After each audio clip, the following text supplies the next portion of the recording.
K-Pop Demon Hunters is a movie that needs no introduction. I'm sure you've seen it plastered everywhere. I'm talking in every nook and cranny of the internet, which you can understand why. It's a gorgeous looking movie with good music, and not just any music, K-pop. K-pop. Even though those two things in theory could pair well with Sony at the helm, no one could have guessed this film becoming like Netflix's most watched movie ever. I'm not even kidding. It's actually the platform's most viewed movie of all time. And that brings about a very interesting question. How exactly did K-Pop Demon Hunters get so popular? Well, I have just the answer, but before we start, go grab yourself a nice snack. I suggest a well-made sandwich with a bag of chips, cause it's a classic and you can't go wrong with that.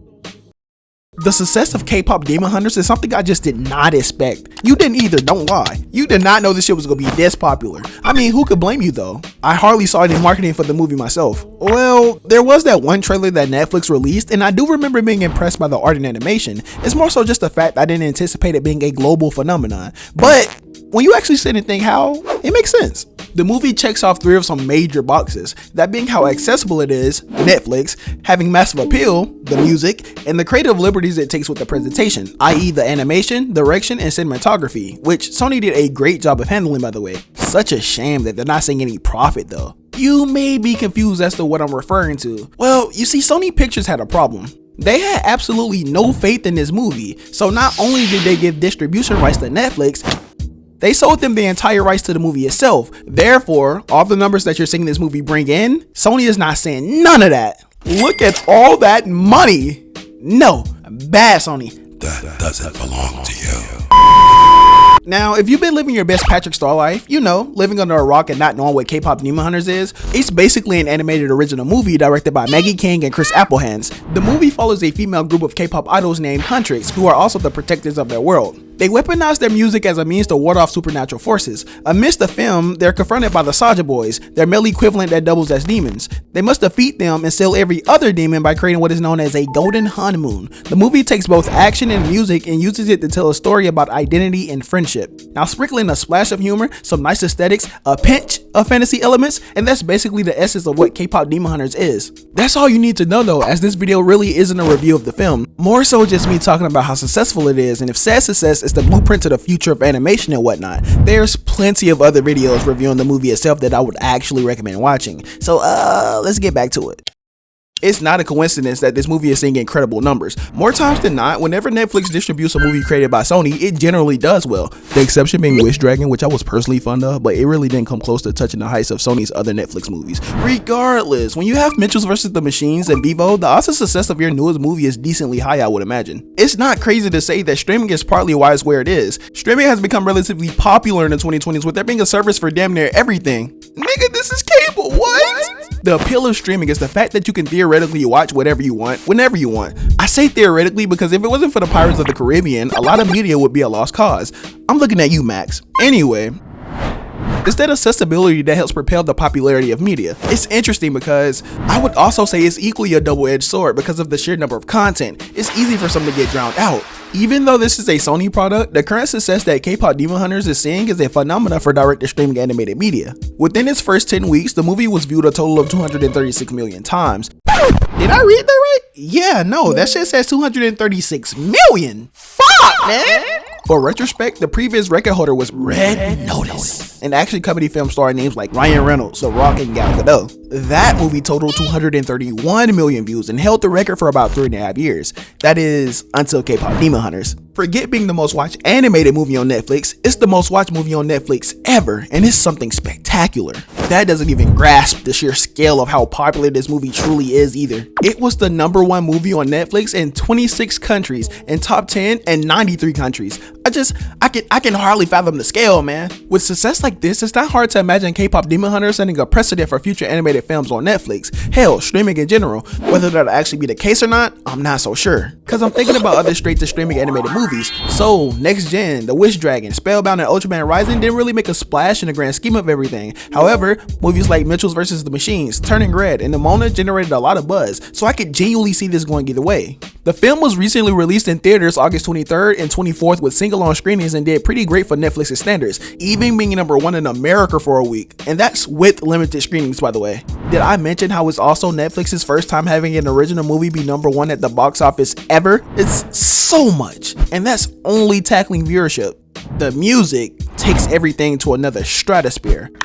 Like, while the movie is partly successful because of the big names that are Sony and Netflix, its main claim to fame is easily the music. Moreover, the executive music producer Ian Eisendrath collaborated with K-pop juggernauts like the Black Label's co-founder Teddy, Grammy winner Lindgren, Grammy-nominated Stephen Kirk, and various other songwriters to help get that authentic feel while simultaneously incorporating the music into the story itself. I mean, having Huntrix weaponize their tunes was pretty ingenious. Like, it genuinely works really well. It probably helps that the music is like really catchy, cause like coming into the movie, I wasn't really the biggest on K-pop. I mean, I do have a few songs here and there in my playlist, but I wouldn't consider myself a fan of the genre. I said that to say that the music here is it's pretty good. Now, coming from me, I'm sure it doesn't mean anything, but when you have various other artists that are deeply rooted into the genre like BTS and Blackpink saying that they're fans of both the movie and the music, you're doing something right, undoubtedly so. Director Maggie King said the idea was to have the music speak to fans of K-pop and for it to legitimately fit into the space altogether. Safe to say they succeeded. You can see how much it resonates with lovers of the genre and just music in general.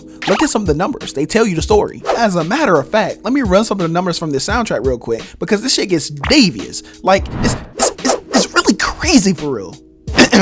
Soulja Boys became the highest charting K-pop boy group in US Spotify history by hitting #1 with Your Idol, which means they were also the first ever K-pop group to hit #1 in the US.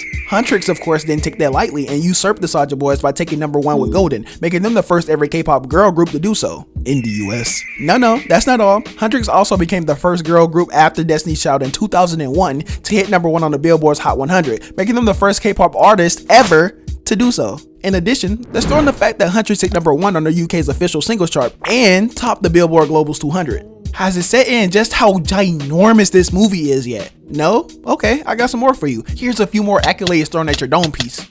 Information overload, you say? Yeah, I know, nigga. Now shake back and lock in. It has the first soundtrack with 4 songs simultaneously being top 10 on the Billboard's Hot 100. No.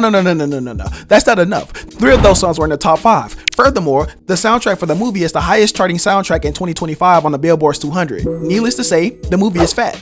I imagine it'll be nominated for Best Animated Feature at the Oscars as well. Update.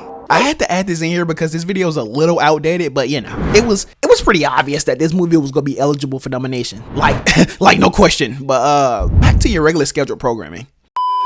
I gotta say, what makes some of these records so insane for me is the fact that these are fictional music groups outperforming real life musicians. As mentioned earlier, the music is deeply integrated into the film itself. Ian Eisendrath explains that the goal was to have each of the characters in Huntrix play with music differently. Like Zoe being an explosive rapper despite her cutesy demeanor, or how Mira's a wild card that's equally explosive while being labeled as the dancer of the group. And of course we know Rumi's the lead singer that weaponizes powerful vocals. Y'all think Rumi like black niggas? It's the notion of it all that adds that extra depth to the world building. I really do enjoy the way that Ian Eisendrath breaks down the process of making each song. You can feel the passion, you can feel the care behind his words, and the hard work of everyone involved in crafting the music here is expertly executed. And if you were wondering what my favorite songs are, then ponder no more. The best 3 songs in order: Free, Your Idol, and as much as I wanted to say Golden, it's probably Soda Pop for me. The shit just grew on me, bro. I'm sorry. It's good, okay? These aren't up for debate, by the way, but let me know what your top 3 songs are in the comments. The film wraps everything up in a nice, neat little bow with its art and animation. I'm sorry, but ever since Mitchell's vs. the Machines, Sony just refuses to miss on the presentation of any film. And with the next release being GOAT produced by Stephen Curry, there are no signs of them slowing down anytime soon. Now, K-pop Demon Hunters is just so... The movie does everything revolving around animation very, very well. I mean, the characters are super stylized and well designed. The world is so vibrant. The lighting and effects are just oozing with pure brilliance. But there's 2 to 3 things I think this film does masterfully. Those being the choreography of both the action sequences and the 2 groups' performances, and the dynamism of the camera. Let's start with the action sequences. Look at this shit, dog. What are they feeding the animation team at Sony? I want them. I crave them. I need them. Give them here. I can't keep up. I need one of them to come work for me for free. Okay. So because each member of Huntrix has a different weapon, it allows for diversity in the way that the fights are animated. That, coupled with the fact that there's 3 of them, opens up so many opportunities in the choreography itself. Sony does a pretty good job at showcasing personality through the characters' fight styles as well. Not every studio is moving like that, so you know, kudos to them. Now, regarding the production of the 2 music groups and such, I'm of the opinion that the concerts or like music performances are so authentic. I could genuinely see these shows transitioning over into real life on a damn near 1-to-1 scale. Like the choreography of the dancers just seems so real to me. That paired with the costumes, the music, the set pieces, and just the way it's presented all together is everything. Additionally, technology is advanced enough to where these performances could potentially be replicated at that scale. It's animated, yes, but it references real life enough to where it's not far-fetched to believe that it could be done. It's something that the film does perfectly. There's also been this conversation around the fact that because these performances are so captivating, if the Your Idol show was real, the majority of everyone who would have went would have had their souls snatched. It's just so good, man. The animation team really did their homework when it came to incorporating culture into the film. Lastly, the way the camera maneuvers is what elevates the choreography of everything to the level that they're at. Just look at the fight with Huntrix versus the Demons, or the performance of Soda Pop. Here, the camera plays with the angles that accentuates the foreshortening of these characters perfectly while maintaining the flow of the entire scene.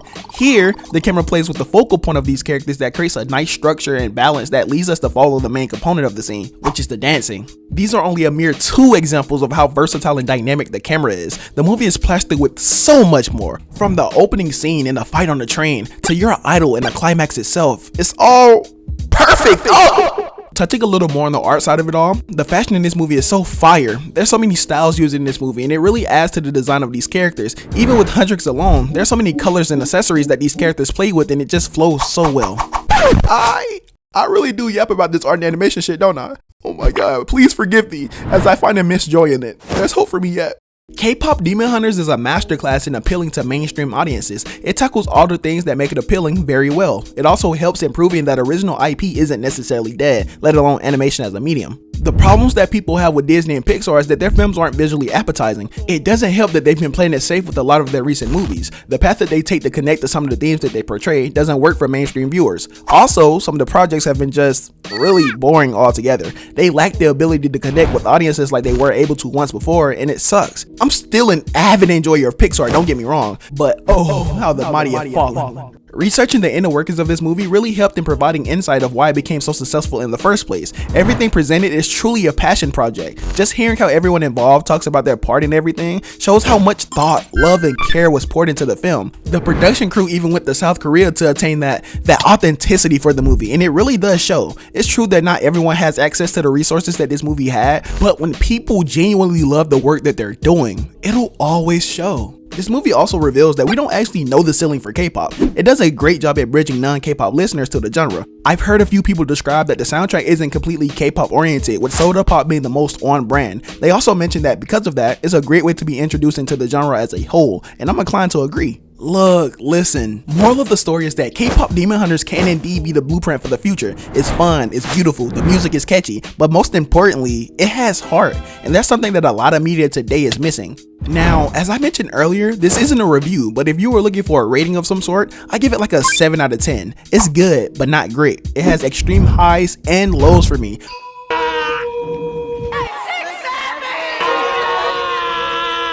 Ultimately, I thoroughly enjoyed myself and would recommend it to anyone really. It's so fun and it executes entertainment damn near perfectly. I should note that it's officially getting a sequel and I'm pretty excited for the potential of it, I guess. I just hope it fleshes out some of the world building a little more because the first movie left us with more questions than answers. Additionally, they better not skip me out on the animation either. I need it to be as pretty as it was in the first movie because oh my god, is it just pure eye candy. I need it! Oh my god, give it air!